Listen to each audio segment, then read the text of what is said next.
Eh oui, j'ai décidé de changer mon identité. Alors que j'étais heureux d'être moi. Un homme a balayé toutes mes certitudes, remettant en question qui je suis. Suis-je ce qu'il pense que je suis? Eh bien, peut-être bien. C'est pourquoi j'ai aujourd'hui décidé de faire mon coming out. Mais nouvelle identité oblige, je dois donc avoir un nouveau nom. Désormais, je serai donc connu sous le nom de Droitard Fragile.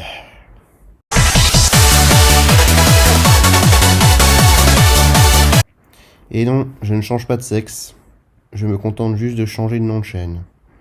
Et pourquoi donc? Eh bien, l'histoire est assez bête.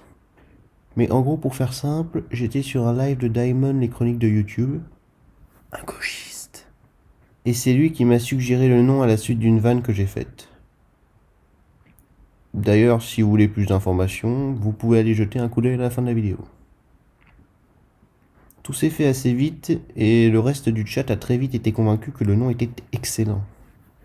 C'est un nom qui suscite la curiosité et qui est un bel oxymore, pour beaucoup en tout cas, qui je l'espère mettra en avant un petit côté humoristique et décalé, nécessaire quand on ne fait que parler politique. Alors, il faut savoir que pour ceux qui ne connaissaient pas ma chaîne au tout début et qui regardent cette vidéo, le nom initial était Acropole. Et pourquoi ce choix, qui paraît si sérieux à côté de Droitard Fragile? Eh bien, tout d'abord parce que ça rappelait l'acropole, bien entendu. Mais surtout parce que c'était une contraction de accro à la politique. Oui, je sais, je vais chercher très loin. Mais le jeu de mots était plutôt cool, non? Ok, ok. Enfin bon, rassurez-vous, j'ai quand même plus d'un tour dans mon sac, puisque j'ai gardé un jeu de mots dans ma manche pour une future chaîne. Si jamais un jour j'ai la motivation d'en ouvrir une seconde, complémentaire, mais sur un autre sujet, bien entendu. Et là, je peux vous dire que ce jeu de mots-là, il est pas piqué des hannetons. Je peux vous dire que j'étais pas peu fier de l'avoir trouvé, celui-ci. Oui, je sais, ma vie, c'est de la merde, et alors? Ne suis-je pas le droitard fragile? Alors, bien évidemment, la grosse galère, c'est qu'il fallait refaire le logo, la bannière et la description. Mon Dieu, quelle horreur. Heureusement que j'ai pensé à déléguer le travail pour le logo, la première fois. Et oui, puisque j'ai utilisé un logo de FreePic que vous pouvez aussi utiliser en y faisant mention. Non, ceci n'est pas une sponsor, c'est juste pour vous indiquer. Au cas où ça en intéresserait certains, par exemple, de me piquer l'idée de ma chaîne.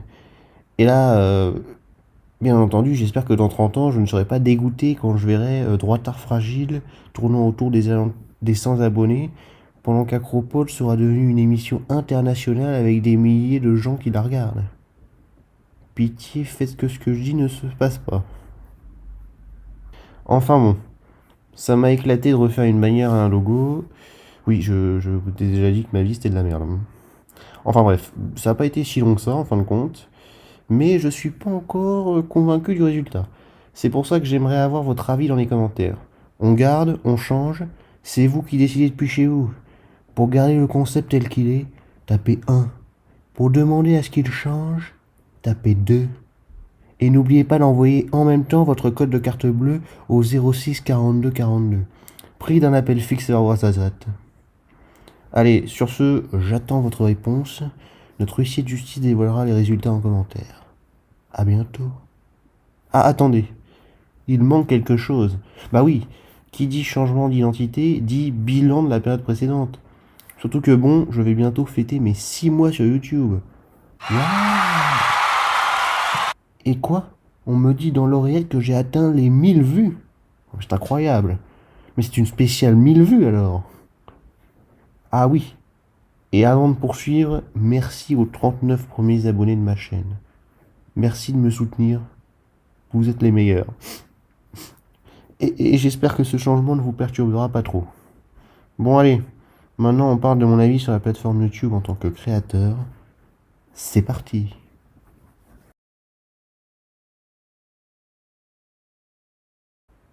Alors, ce qui a été le plus intéressant dans ses débuts sur YouTube, je trouve, c'est de découvrir l'envers du décor et de le vivre. Mais alors ma première vidéo a été une catastrophe. Pas forcément en termes de résultats, mais en termes de création. J'ai tellement souffert pour la finir que j'ai cru que j'allais abandonner avant la fin. Et ça m'a terriblement démotivé pour faire la deuxième. Mais je me suis accroché. Bon, mon erreur sur cette première vidéo, c'est d'avoir enregistré avec un logiciel pas dingue et qui m'a bien foutu dans le mal. À cela, j'ajoute cette manie d'avoir voulu faire une vidéo pas trop longue et sans pause. Du coup, j'ai supprimé artificiellement les blancs et ça s'est un peu trop ressenti pour beaucoup qui me l'ont signalé. Et je crois l'avoir fait aussi pour la deuxième vidéo. Ensuite, je me suis un peu calmé et j'ai commencé à me rôler un peu plus dans l'exercice. Mais voilà, le travail derrière une vidéo est très long. Je le fais parce que je ne le vis absolument pas comme une contrainte, mais objectivement, un blog et un podcast seraient bien moins contraignants. J'ai certes la possibilité de faire exploser ma créativité dans une vidéo, mais j'ai aussi la possibilité de perdre un temps de dingue que je pourrais utiliser pour faire autre chose, comme être moins fragile par exemple. Voire un temps de dingue qui me fait sortir un sujet en retard par rapport à l'actualité. Il faudrait que j'arrive à me détacher de l'actualité, mais honnêtement, c'est pas évident quand on parle politique. L'option d'un podcast est aussi envisageable, car il a l'avantage de ne pas nécessiter beaucoup de montage et de permettre la diffusion du contenu sur d'autres plateformes. Même si là aussi, ça peut demander un investissement en plus que de faire du multiplateforme. Je réfléchis aussi peut-être à faire des lives. C'est plus spontané, ça nécessite moins de préparation en amont, moins de travail, ça permet un échange avec le chat. Mais voilà, ma communauté est un peu trop faible pour envisager ça, je pense. Quand je vois que Daimon, les chroniques de YouTube que je mentionnais avant, a 5000 abonnés et fait du 30-50 personnes par live, j'ose franchement pas imaginer combien de gens regarderaient et auraient des interactions avec moi. Franchement, 0,5. Enfin bref, de toute façon, qui dit nouvelle identité dit aussi nouveau concept. Et ils arriveront donc forcément tôt ou tard. En parlant de format, j'ai d'ailleurs eu l'occasion de tester plusieurs concepts. Et je suis assez étonné que ma vidéo la plus populaire soit sur le drama Raptor Télécrayon, avec une dose de Karl Popper. Quoique non, en fin de compte, vu le sujet, c'est plutôt compréhensible. Mais c'est une vidéo qui est longue et où j'ai totalement improvisé. Après, l'idée de parler de la société tolérante de Karl Popper à travers cet exemple me paraissait plutôt pertinent. Et c'est d'ailleurs un sujet qui a été repris par d'autres youtubeurs, comme Manal Genocide, il me semble, dans une de ses récentes vidéos. Mais le format dont je suis le plus fier, c'est bien évidemment mes vidéos sur les États-Unis, qui constituent pour le moment le gros de ma chaîne. Chose qu'on m'a signalé d'ailleurs. Celle sur Trump est très longue, mais vaut le coup, je pense. Les deux premières sont nécessaires à la compréhension de la politique américaine, et le reste est franchement un peu plus facultatif. Parmi les 4 vidéos très courtes sur les États-Unis, celle avec Rigitas vaut, je pense, le détour, mais les 3 autres sont vraiment anecdotiques.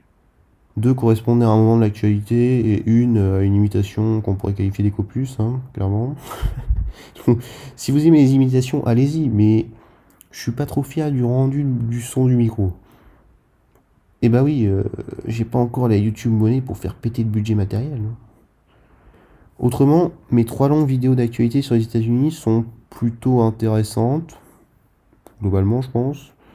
La dernière correspond clairement à l'actualité du moment, mais celle sur l'analyse des résultats de 2020 me paraît importante à regarder si le sujet vous intéresse vraiment.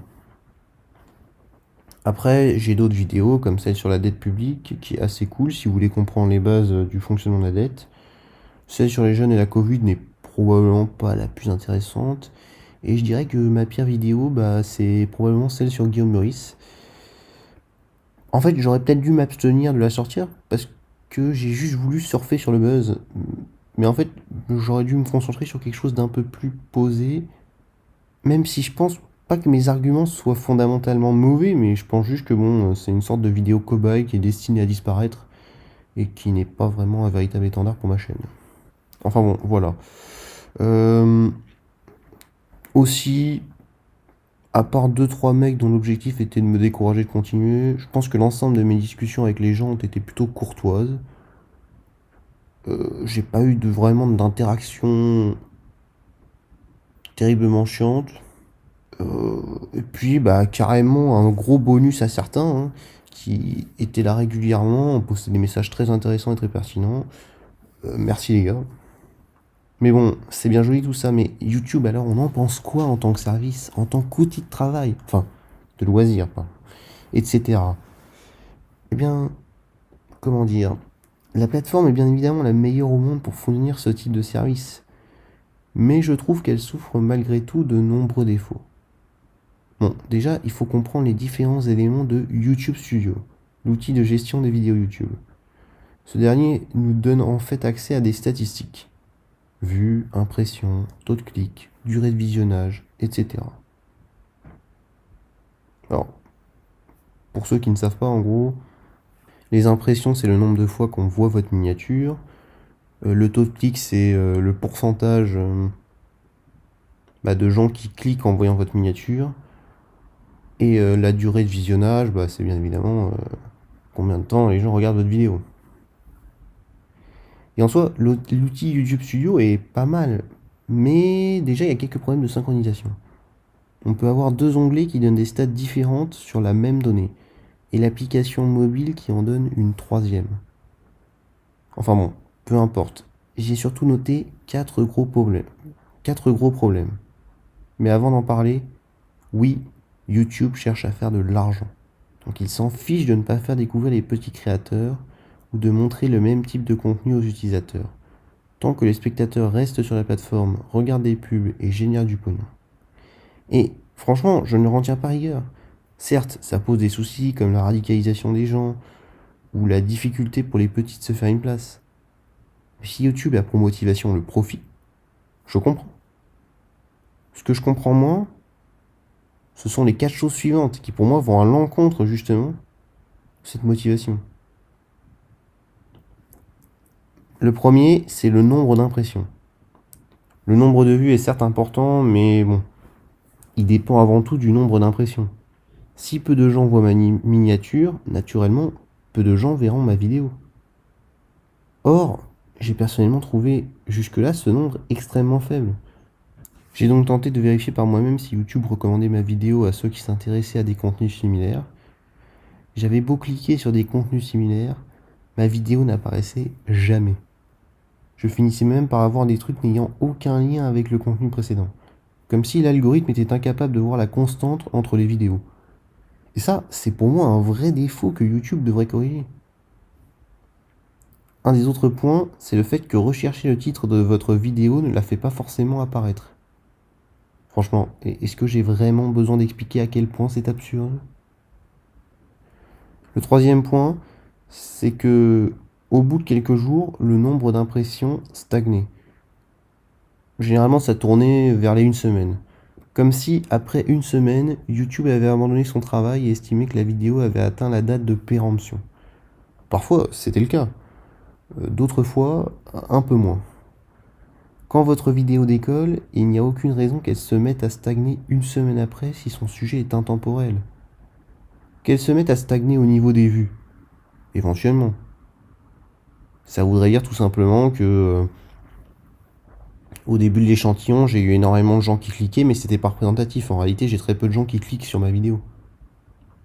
Mais ce que je comprends moins, c'est que les impressions ne devraient pas soudainement s'arrêter. Franchement, même le triangle des Bermudes apparaît moins étrange à côté. C'est comme si à un moment, il y avait un palier, et hop, d'un coup, il n'y avait plus d'impression. C'est très étrange. Et le dernier point, c'est que si vous faites avec une vidéo de meilleure performance que les précédentes, ça ne fera pas forcément exploser sa visibilité. Là aussi, est-ce que j'ai franchement besoin d'expliquer en quoi c'est absurde? C'est-à-dire que j'avais des vidéos qui avaient une meilleure durée de visionnage, un meilleur taux de clic, enfin, globalement, des meilleures statistiques que toutes mes autres vidéos. Et pourtant, elles faisaient moins de vues. Ça n'a tout bonnement aucun sens. Donc malheureusement, YouTube a tout pour lui, mais ce type de choses décourage les nouveaux arrivants. Et je trouve ça assez dommage. La concurrence est certes rude sur la plateforme, mais si l'algorithme n'y met pas du sien, Le risque pour beaucoup, c'est de stagner à une centaine d'abonnés pendant plusieurs années. C'est pour ça que j'étudie sérieusement la possibilité d'autres plateformes ou d'autres formats. Bon, sur ce, j'espère que la vidéo vous a plu et intéressé. Si vous êtes arrivé jusque-là, c'est que vous êtes probablement abonné, et je vous en remercie. Vous êtes le meilleur. Et si ce n'est pas le cas, mais bordel, qu'est-ce que vous attendez pour vous abonner? Allez! Et on active la cloche. Merci. En tout cas, merci à tous de me suivre, vous êtes les meilleurs. Et sur ce, je vous dis à la prochaine sur Droitard Fragile. Ciao. Moi, je suis un droitard faible. Il nous lâche des punchlines comme ça à 4h37 du matin. Eh mec, comme nom de chaîne, c'est trop bien. Droitard faible. Les gens, ils vont pas comprendre ce que c'est. Normalement, toutes les chaînes de droite, c'est en mode oui, la virilité, on est des bonhommes, hein, des bonhommes.